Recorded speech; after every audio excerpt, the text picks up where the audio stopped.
6 weeks later, the UES Retribution joined her sister ship Defiance in the hidden fleet base beyond Pluto. The second supercarrier was even more impressive than the first. Human engineers had learned from the earlier design and made improvements.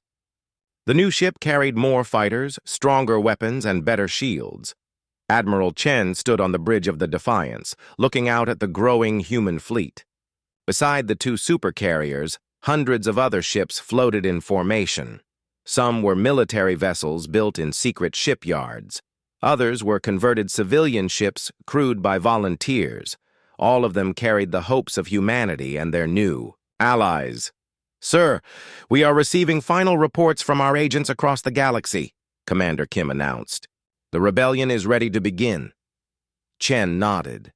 After weeks of careful planning, everything was in place. On dozens of worlds, resistance groups waited for the signal. Human advisors had taught them military tactics. Human engineers had helped them build weapons.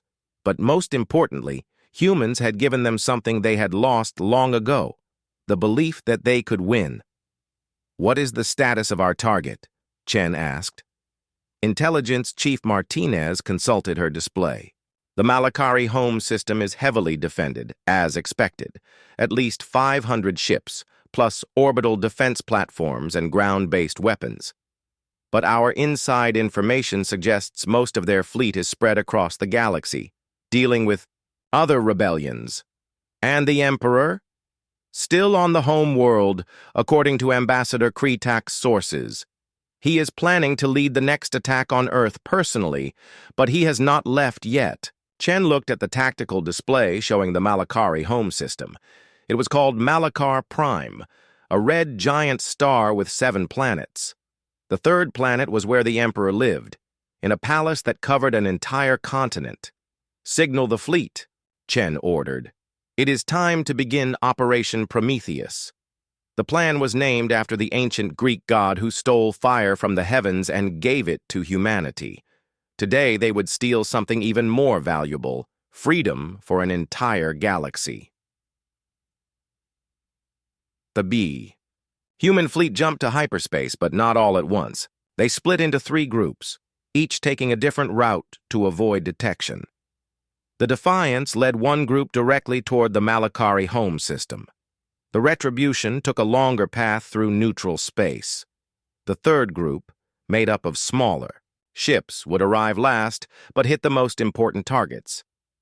As they traveled through hyperspace, Admiral Chen thought about how much had changed since the war began. 3 years ago, humanity had been alone in the galaxy. They had no allies, no advanced technology, no hope of victory. Now they led a coalition of dozens of species, all united by a common dream of freedom. The first sign that the plan was working came when they were still 2 days from their target. Reports began flooding in from across the galaxy. On Kepler 442b, the Aquari people had seized control of their orbital shipyards. On Zarian 7, the Mole Men had collapsed the main mining complex, cutting off a major source of rare metals for the Empire. In the Centauri system, asteroid miners had captured an entire Malakari supply convoy. "Sir, the rebellions are spreading faster than we expected," Martinez reported. "The Empire is sending ships to deal with the uprisings, which means fewer defenders at the homeworld." "Good," Chen replied. "That was the idea. By the time we arrive, they should be spread thin across dozens of systems." When the human fleet finally dropped out of hyperspace at the edge of the Malakari home system, they found exactly what they had hoped for. The massive defense fleet that normally protected the Emperor's world had been reduced to less than 200 ships. Most of the others were scattered across the galaxy, fighting rebellions. But 200 ships was still a formidable force. The Malakari home fleet included some of the most advanced warships in the galaxy. Their flagship was the Eternal Dominion, a massive vessel that had never been defeated in battle. Admiral Thexmore commanded the defense fleet from the bridge of the Eternal Dominion. He was old, even by Malakari standards, and had served the Empire for over 60 years. He had fought in dozens of wars and conquered countless worlds, but he had never faced anything like the force that now appeared on his sensors. Sir, 3. Human fleets are approaching from different directions, his tactical officer reported. I count at least 400 ships, including 2 of their supercarriers. Thexmore studied the tactical display with growing concern. The humans were not attacking directly. Instead, they were moving to surround the entire system. Send a message to the Emperor. Tell him the humans have arrived in greater numbers than expected. On the planet below, Emperor Malachar received the news in his throne room. The massive chamber was carved from a single piece of black stone, with walls that rose 100 meters into the air. The Emperor himself was enormous, even for his species, with 6 arms and burning red eyes that showed no mercy. "How many ships?" he demanded. "At least 400, Your Majesty. Maybe more. Our scouts report that they are being joined by vessels from other species." The Emperor's eyes blazed with fury. "Impossible! What other species would dare to defy us? The reports mention Aquari ships, Zephyrian fighters, and others we do not recognize. Your Majesty, it appears the rebellions across the galaxy were coordinated with this attack." For the first time in his long life, Emperor Malachar felt something he had not experienced in centuries: doubt. How had these primitive humans managed to unite so many species against him? How had they built such a large fleet without his spies knowing about it? In space above the planet, the battle began with the largest exchange of fire in galactic history. The human fleet attacked from 3 directions at once, using tactics the Malachari had never seen before. Instead of the traditional line of battle formation, the humans moved in complex patterns that confused the enemy targeting systems. The Defiance and Retribution led the assault, their railguns tearing through enemy shields like paper. But this time, they were not fighting alone. Aquari ships moved like schools of fish, coordinating their attacks with precision. Zephyrian fighters swarmed around larger vessels, their insect-like pilots showing no fear of death. Admiral Chen watched the battle unfold from his command center. Status report. Enemy fleet is down to 150 ships, Commander Kim reported. But they are fighting harder than expected. These are not colonial defense forces. These are the Empire's best. What about planetary defenses? Still active. The orbital platforms are heavily armed. We will need to neutralize them before we can threaten the surface. Chen looked at the tactical display, calculating odds and probabilities.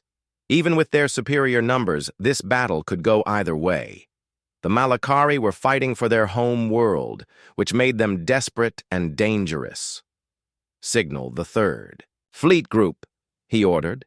It is time for the final phase. High above the battle, space itself seemed to tear open as the 3rd human fleet arrived. But these were not warships. They were construction vessels, mining ships, and cargo haulers. Ships that had never been designed for combat, but carried the most important weapon in the human arsenal: determination. Captain Lisa Park, the farmer-turned-warrior, led this final group. Her converted grain hauler looked ridiculous next to the sleek warships around her, but she did not care. Today, she was fighting for every human family in the galaxy. "All civilian vessels begin bombardment of planetary targets," she announced over the communication system. "Remember, we are not trying to destroy the planet. We are trying to free it." The improvised weapons on the civilian ships were not as powerful as military-grade systems, but they served their purpose. Bombs and missiles rained down on the Emperor's palace, on military bases, on the symbols of oppression that had kept the galaxy in chains for so long. Emperor Malachar felt his palace shake as human weapons struck the outer walls. For 1,000 years, his family had ruled from this fortress. No enemy had ever reached the surface of his world. But now, the sound of explosions grew closer with each passing minute. "Your Majesty," his advisor said, "perhaps it is time to consider evacuation." The Emperor looked at his advisor with contempt. I do not run from inferior species. Prepare the planetary defense systems. If they want this world, they will pay for it with blood. But even as he spoke, reports came in from across the planet. The human bombardment was not random. They were targeting specific locations with surgical precision. Communication centers went dark. Military bases were destroyed. The infrastructure that held the Empire together was crumbling. In space, Admiral Thexmore made a decision that would echo through history. As he watched his fleet being destroyed around him, as he saw the human ships closing in on his home world, he did something no Malakari officer had ever done before. He surrendered. All Malakari vessels, cease fire. He broadcast on all frequencies. This is Admiral Thexmore. I am ordering a general surrender. The battle is lost. The silence that followed was deafening. Across the battlefield, Malakari ships powered down their weapons. On the planet below, Emperor Malakar screamed in rage as his own military abandoned him.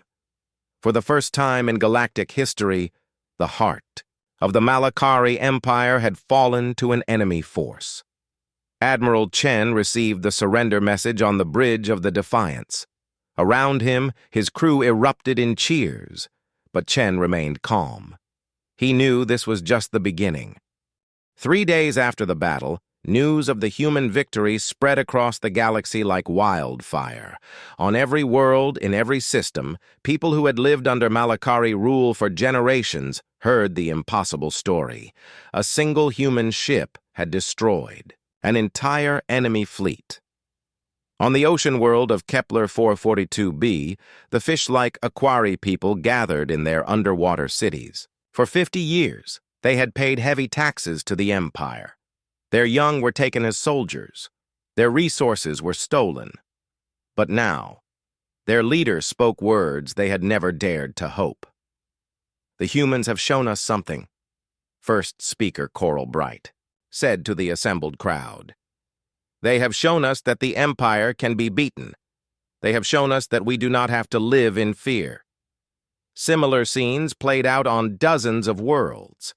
The insect-like Zephyrians stopped mining operations and began to organize. The plant-based Verdians started growing weapons instead of food for the Empire. The crystalline Lumians used their light-based technology to send secret messages between resistance groups, but nowhere was the reaction stronger than on Earth itself. Admiral Chen stood on the observation deck of Luna Station, Earth's moon base. Through the massive windows, he could see his home planet turning slowly in space. The blue oceans and white clouds looked peaceful, but he knew that appearances could be deceiving. "Sir, the prisoner interrogations are complete," Commander Kim reported as she joined him at the window. "You need to see what we learned." They walked to the intelligence center where dozens of human officers were studying data from the captured Malakari ships. The information painted a picture that was both encouraging and terrifying. "The good news," said Intelligence Chief Martinez, "is that this was their main battle fleet for this sector. We destroyed about 60% of their local military force in one battle." "And the bad news?" Chen asked, though he already suspected the answer. "The bad news is that this was only one sector. The Malakari Empire has at least 10 other fleets, this size, maybe more. And now they know about the Defiance." Chen nodded grimly. He had expected this. "What about their response time? Based on the prisoner statements, we have maybe 2 months before they send a larger force. But Admiral, they are not just going to send ships. They are going to send everything. The Emperor sees humanity as a direct threat to his rule now." Through the intelligence reports, a clearer picture emerged. The Malakari Empire ruled through fear and overwhelming force. They had never faced serious resistance before. Most species surrendered after 1 or 2 battles, but humans were different. Humans fought back, and now they had won a major victory. "Sir, there is something else," Martinez continued. "The prisoners are talking about other species joining rebellions across the galaxy. Word of our victory is spreading faster than the Empire can control." This was exactly what Chen had hoped for. but it also made the situation more dangerous. They will want to make an example of us. Show the galaxy what happens when you fight back. Yes, sir. According to the prisoners, Emperor Malachar himself is planning to lead the next attack. He has never done that before. Chen looked at the star charts on the wall. Red markers showed Malachari territory. It covered almost half the galaxy. Blue markers showed human colonies and allied systems. There were so few blue markers compared to the red ones. How long until the Defiance is ready for another battle? He asked. Chief Engineer Rodriguez says 3 weeks for full repairs and upgrades. We lost some fighter squadrons in the battle and several weapon systems need maintenance. Not fast. Enough, Chen muttered. What about the other supercarriers? Commander Kim pulled up another display. Construction is proceeding on schedule. The UES Retribution should be finished in 6 weeks. The UES Vengeance in 8 weeks. But Admiral, even with 3 supercarriers, we will still be outnumbered 100 to 1. Chen smiled for the first time in days. Sarah, you are thinking like a traditional military officer. We are not going to fight them the traditional way. He walked over to a larger display showing the entire galaxy. For too long, we have been playing defense, running away, hiding, trying to survive. But the Empire has a weakness they do not even know about. What weakness, sir? They rule through fear, but fear works both ways. Right now, species across the galaxy are learning that the Empire can be beaten. They are starting to hope. And hope is the most dangerous weapon in the universe. Chen began to explain his plan. It was bold, risky, and completely insane. It was also their only chance of winning the war. We are not going to wait for them to attack Earth again. We are going to take the fight to them, but not the way they expect. We are going to hit their supply lines, their communication networks, their tax collection systems. We are going to show every oppressed species in the galaxy that resistance is possible. Sir, that would require coordinating with dozens of different species across hundreds of systems. The logistics alone would be impossible. Nothing is impossible. Sarah, we proved that when we built the Defiance in secret. We proved it when we defeated a fleet 4 times our size. Humans have always been good at doing impossible things. Over the next few days, secret messages began to flow across the galaxy. Human agents made contact with resistance groups on dozens of worlds. The message was simple. The time for hiding was over. It was time to fight back. On the mining world of Zarian 7, the rock-eating molemen received weapons hidden in supply shipments. On the gas giant Nimbus, the cloud-dwelling Skyborn learned to build bombs from atmospheric gases. In the asteroid belts of the Centauri system, human miners taught alien workers how to turn mining equipment into weapons. But the most important ally came from an unexpected source. Ambassador Kreetak of the Fallen Empire arrived at Luna Station in a ship that was older than human civilization. His species had once ruled 1/3 of the galaxy before the Malachari defeated them centuries ago. Now only a few thousand of his people remained, scattered across forgotten worlds. Admiral Chen, the ancient alien said in perfect English, "My people have watched your species with great interest. You fight like we once did, before we grew old and tired. Ambassador, we are honored by your visit. How can we help each other?" Kreetak's 4 eyes gleamed with an emotion Chen had never seen in an alien before. Hope. We have something the Malachari think is lost forever. The location of their home, world. Chen felt his heart skip a beat. In 3 years of war, no human had ever learned where the Malachari Emperor actually lived. Their home system was one of the most closely guarded secrets in the galaxy. Why would you share this information with us? Because, Admiral, we believe you can do something no one has done in 1,000 years. We believe you can make the Malachari Empire fall. Commander Zektar felt panic rise in his chest as he watched his fleet die around him. Ships that had conquered dozens of worlds were being destroyed by human fighters no bigger than escape pods. His flagship shook as enemy missiles exploded. "Against its shields! Retreat!" he shouted. "All remaining ships, retreat to jump distance!" But retreating was harder than attacking. The human fighters were everywhere. They moved like they could read his mind. Every time his ships tried to group together, the fighters would swarm in and break them apart. "Sir, engine room reports damage to the main drive," his engineering officer called out. "We are losing speed." Through the chaos, Zektar saw the human supercarrier turning toward him. Its massive guns were moving, tracking his ship like the eyes of a predator. He had been a warrior for 40 years. He had never felt fear like this.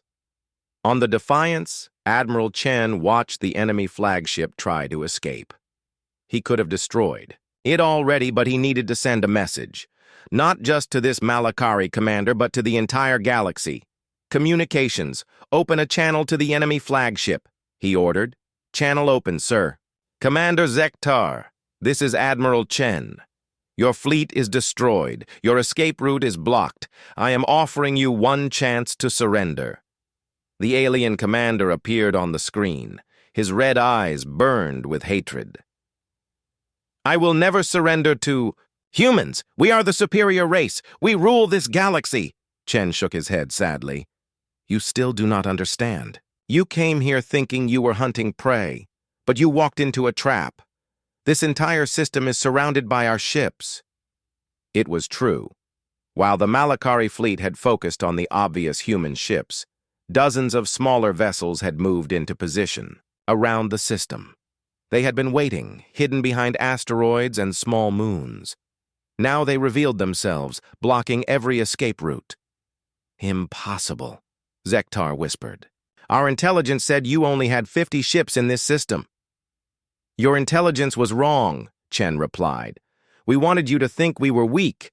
We wanted you to come here with your entire fleet. We wanted to end this war in one battle, the Quay." Truth was even more impressive. For months, human ships had been gathering in the outer system. Supply vessels, converted cargo ships, even civilian craft armed with weapons. Every human in the galaxy who could fly a ship had come to defend Earth. Captain Lisa Park commanded one of these civilian vessels. Her ship used to carry grain between colonies. Now it carried missiles and angry farmers who had volunteered to fight. She watched the battle through her tiny bridge window. "Ma'am, we are getting the signal," her communications officer said. He was a teenage boy who had learned to use military equipment in just 3 weeks. "All right, people," Captain Park announced to her crew. "This is it. Today we show these aliens that you do not mess with human farmers." All around the system, similar scenes played out. Merchant captains became warriors. Miners became soldiers. Ordinary people did extraordinary things because their home was threatened. The Malakari fleet was trapped. Behind them was the massive Defiance with its terrible weapons. In front of them were the civilian ships, small but determined. To the sides were more human vessels, cutting off every escape route.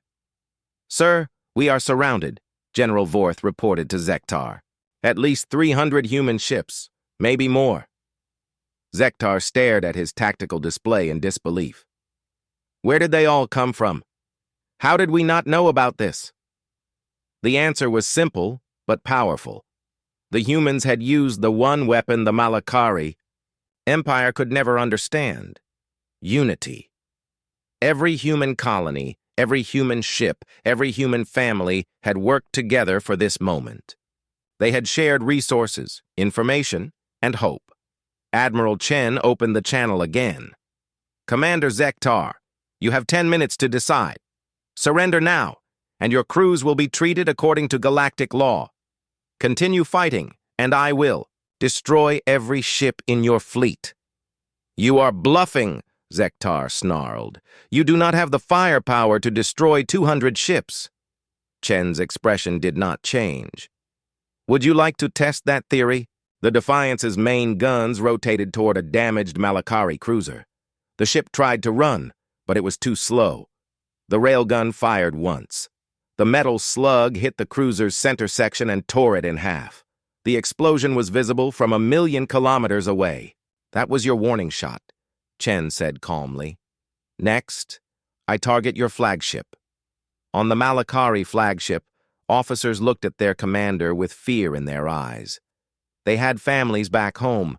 They did not want to die in this distant system, for a war that was already lost. General Vorth stepped forward.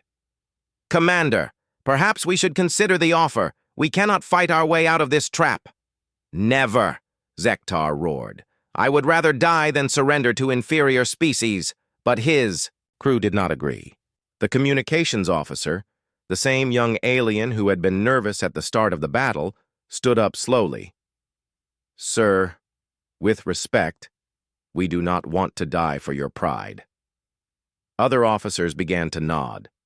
The weapons officer put down his controls. The navigation officer stepped away from her station. One by one, the bridge crew refused to continue fighting. Zektar looked around at his mutinous crew. For the first time, he realized he was alone. His empire had taught him that strength came from fear and power. But these humans had shown him something different. They had shown him what real strength looked like. It came from people working together. It came from never giving up. It came from protecting the things you loved, no matter the cost. "Fine," he said quietly. "Send the surrender signal." Across the human fleet, cheers erupted as the enemy ships powered down their weapons. Admiral Chen allowed himself a small smile, but he knew the war was not over yet. This was just the beginning. "All ships take the enemy vessels into custody," he ordered. "Medical teams, prepare to receive prisoners, and someone get me a communication link to Earth Command.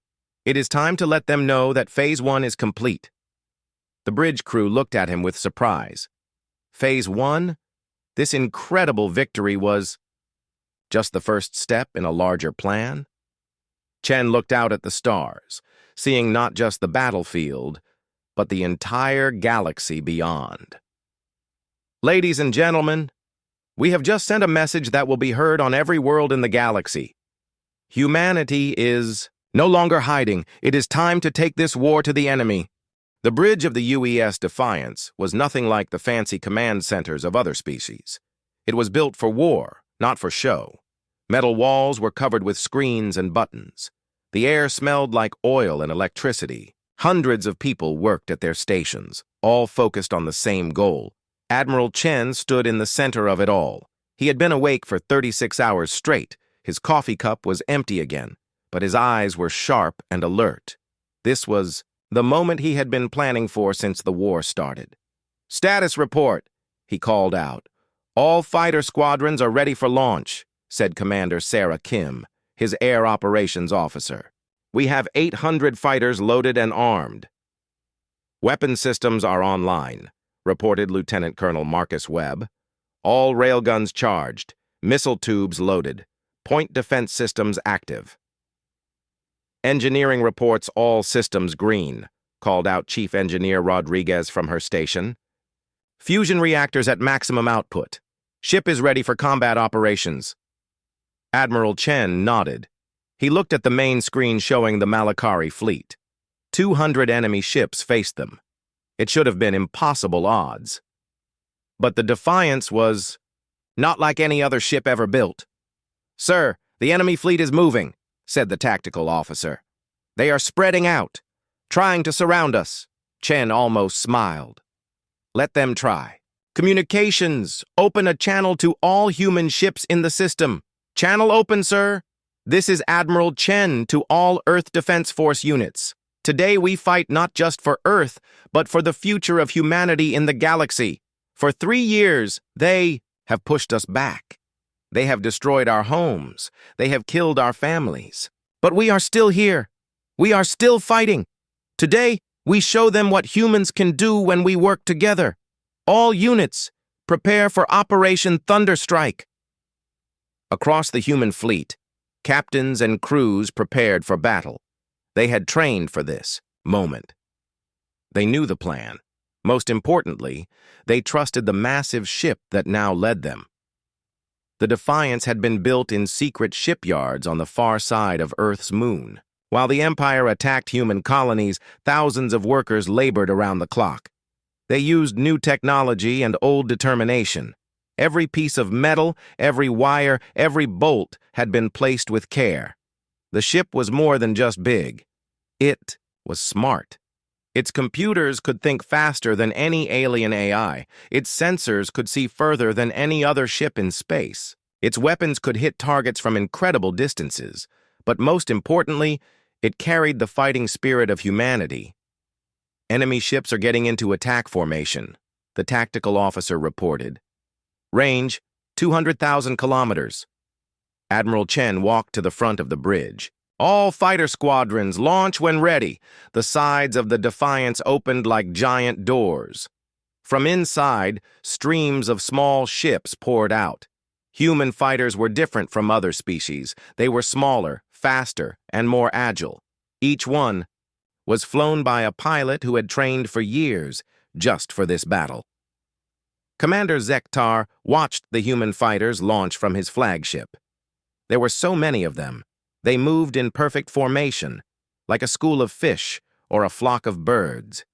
"Sir, enemy fighters approaching," his weapons officer said. 800 contacts and climbing." 800?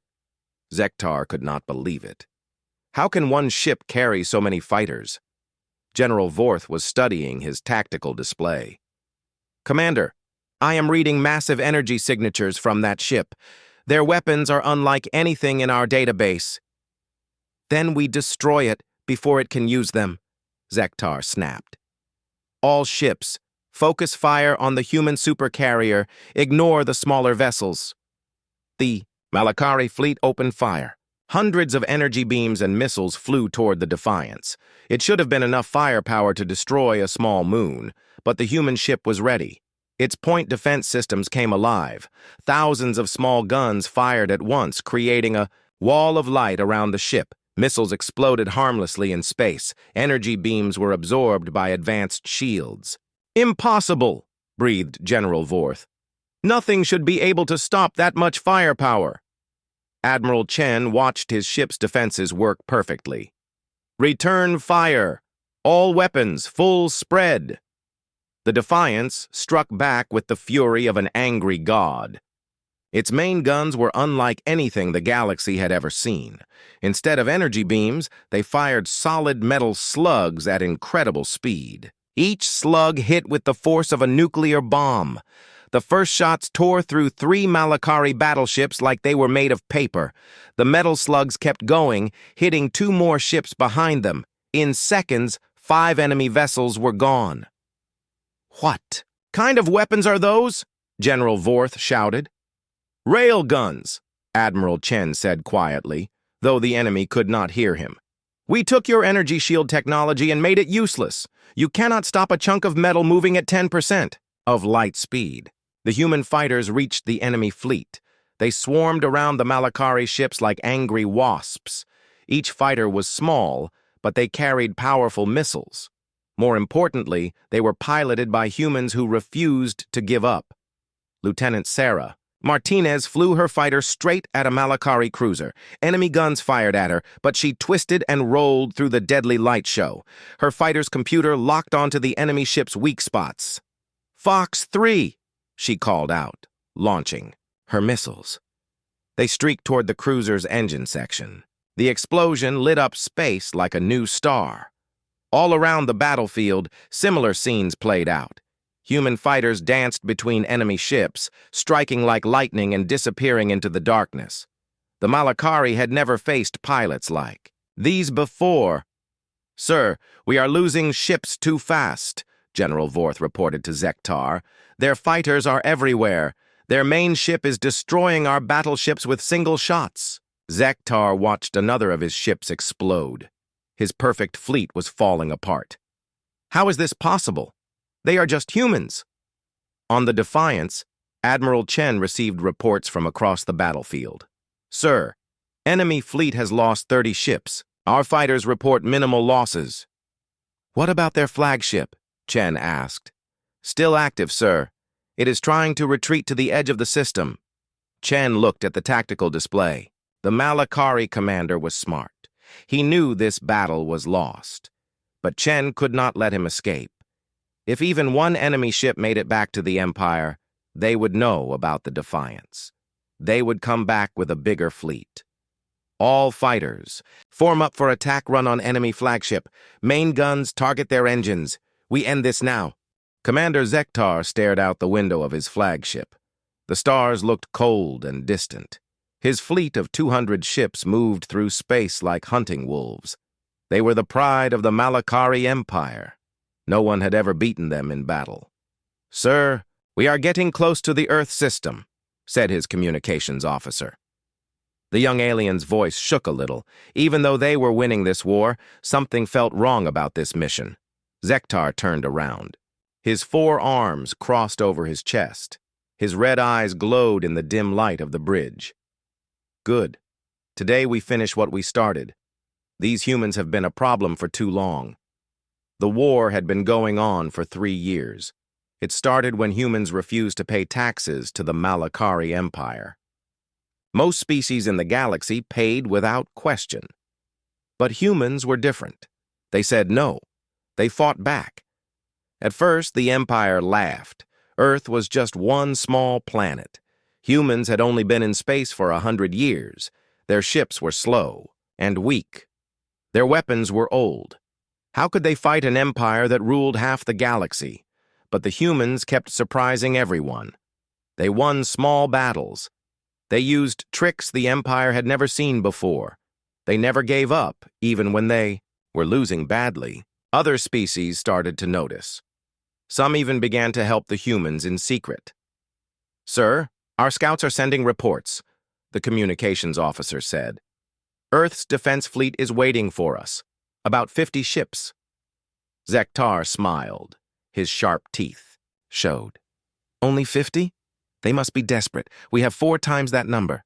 His second-in-command, General Vorth, stepped forward. "Something is not right, Commander. Our spies said Earth had more ships than this. Where are the rest?" "Hiding somewhere, probably," Zektar said. "It does not matter. We will destroy what they have, then bomb their planet. This war ends today." The fleet moved deeper into the Earth system.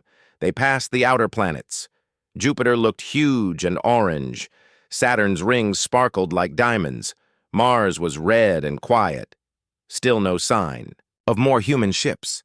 "The human fleet is moving to meet us," reported the weapons officer. "They are coming from behind Earth's moon." Zektar watched the human ships on his screen. They looked small and fragile. Most were destroyers and cruisers, nothing bigger than a battleship. "Begin the attack. Show no mercy." The space battle started with bright flashes of light. Laser beams cut through the darkness. Missiles flew between the ships like angry metal birds. The Malakari ships were stronger and faster. They had better shields and bigger guns. The human ships fought bravely. They moved in patterns the Empire had never seen before. They worked together like a team. But they were outnumbered. One by one, human ships began to explode. "Sir, we have destroyed 20 human ships," the weapons officer reported. "They only have 30 left." Zektar felt proud. This was going to be easier than he thought. "Continue the attack. Do not let any escape." But then something strange happened. The human ships stopped shooting. They began to retreat behind Earth's moon. Some of the Empire officers laughed. "They are running away," General Vorth said. "Cowards! Follow them," Zektar ordered. "Finish them off." The Malakari fleet chased the human ships around the moon. But when they got to the other side, they stopped. Every officer on every ship stared at their screens in shock. There, floating in space like a metal mountain, was the biggest ship any of them had ever seen. It was longer than 10 Empire battleships put together. It was wider than a space station. Its hull was dark gray, almost black. Thousands of weapons covered its surface. Hundreds of smaller ships flew around it like bees around a hive. "What is that thing?" General Vorth whispered. The communications officer's hands shook as he checked his instruments. Sir, it is reading as a single ship, but it is impossible. Nothing that big should be able to move. Zektar felt fear for the first time in years. Where did it come from? How did our spies miss something this big? Commander, we are getting a message from the human ship, the communications officer said. Put it on screen. A human appeared on the main display. He was older, with gray hair and tired eyes. He wore a simple blue uniform. I am Admiral Chen of the Earth Defense Force. You have entered our system with hostile intent. This is your only warning. Leave now, or face the consequences. Zektar found his voice. I am Commander Zektar of the Malakari Empire. We do not take orders from humans. Surrender now, and we will make your deaths quick. Admiral Chen shook, his head slowly. You came here thinking we were weak. You thought we had no surprises left. You were wrong. He paused. Humanity has been preparing for this day since the war began. What you see before you is the UES Defiance, our first and only supercarrier. The human admiral continued. For 3 years, we have been building this ship in secret. While you destroyed our colonies, we worked day and night. While you conquered our allies, we never stopped building. This ship carries the hopes and dreams of every human in the galaxy. Zektar stared at the massive ship. Now, he could see it better. The hull had scars and marks from construction. It looked like it had been built quickly, but it also looked incredibly strong. Impossible. No one could build something like this without us knowing. You underestimated us, Admiral Chen said. Just like everyone else in the galaxy. But that ends today.